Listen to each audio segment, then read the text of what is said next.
السلام علیکم دوستو، آج کی کہانی کا نام ہے چاندنی پری اور شہزادہ ایلیان۔ ایک دفعہ کا ذکر ہے کہ ایک دور دراز ریاست نورستان میں ایک خوبصورت جنگل تھا جسے لوگ خوابوں کا جنگل کہتے تھے۔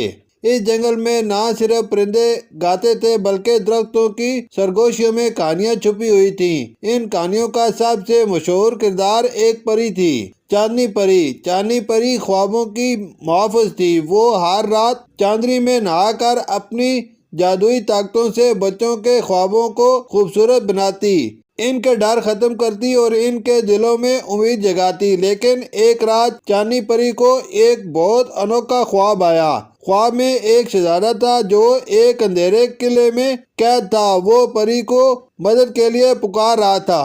چاندنی پری نے جب آنکھ کھولی تو اس کا دل بے چین تھا۔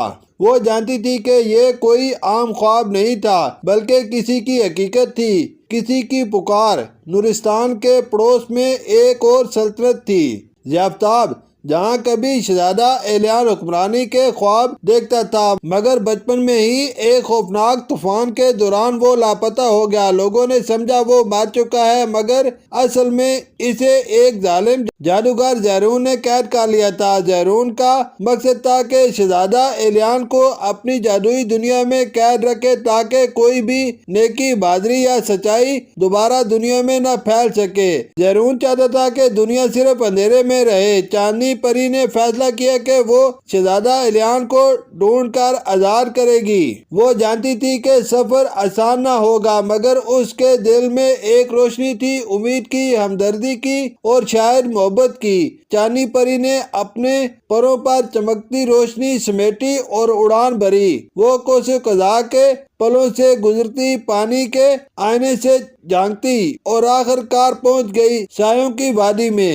سایوں کی وادی جہاں زیرون کا قلعہ واقع تھا۔ اس وادی میں ہر چیز خوفناک تھی، درخت سیاہ، پانی کڑوا اور ہوائیں خاموش، مگر پری کے قدم نہ رکے۔ راستے میں اسے کئی جادوئی مخلوقات ملیں، کچھ دشمن، کچھ دوست۔ ایک پرانا الو جس کا نام حکمت تھا چاندنی کو ملا اور بولا، اگر شہزادے کو بچانا ہے تو تمہیں سچائی کی جھلک دکھانی ہوگی، کیونکہ زیرون جھوٹ اور دھوکہ بازی سے طاقت حاصل کرتا ہے۔ چاندنی نے الو سے ایک آئینہ لیا جو سچ دکھاتا تھا۔ وہ آئینہ اس کا سب سے بڑا ہتھیار بن گیا۔ جب چاندنی پری قلعے میں پہنچی تو وہاں اندھیرا اتنا تھا جیسے صدیوں سے سورج نہ نکلا ہو۔ قلعے کے در و دیوار سسکیاں لیتے محسوس ہوتے تھے۔ زیرون نے چاندنی کو دیکھ کر کہہ لگایا، ایک نازک سی پری میرے قلعے میں، تمہیں لگتا ہے تم ایک شہزادے کو بچا سکتی ہو؟ مگر چاندنی ڈری نہیں۔ اس نے سچائی کا آئینہ نکالا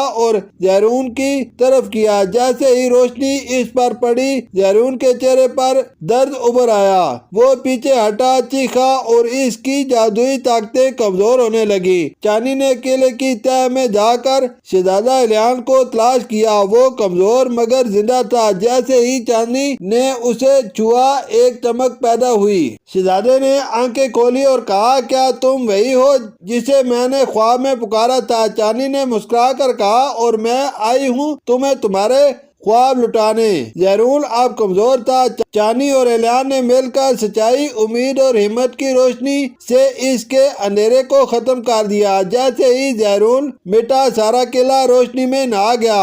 پرندے لوٹ آئے، پھول کھل اٹھے۔ ایلیان اور چاندنی نے نورستان واپس آ کر لوگوں کو بتایا کہ اندھیرا کبھی روشنی سے جیت نہیں سکتا۔ شہزادہ ایلیان کو دوبارہ اس کی سلطنت مل گئی اور چاندنی پری، وہ اب صرف خوابوں کی پری نہ رہی بلکہ ضیافتاب کی رانی بھی بن گئی۔ ان کی شادی ایک جادوئی رات میں ہوئی جہاں چاندنی آسمان سے برسی اور ہواؤں میں محبت کی خوشبو کھل گئی۔ اختتامیہ، چاندنی پری اور شہزادہ ایلیان کی کہانی ہمیں یہ سکھاتی ہے کہ اگر دل میں سچائی ہو، نیت نیک ہو اور امید باقی ہو تو سب کچھ ممکن ہے، چاہے دشمن کتنا ہی طاقتور کیوں نہ ہو۔ شکریہ۔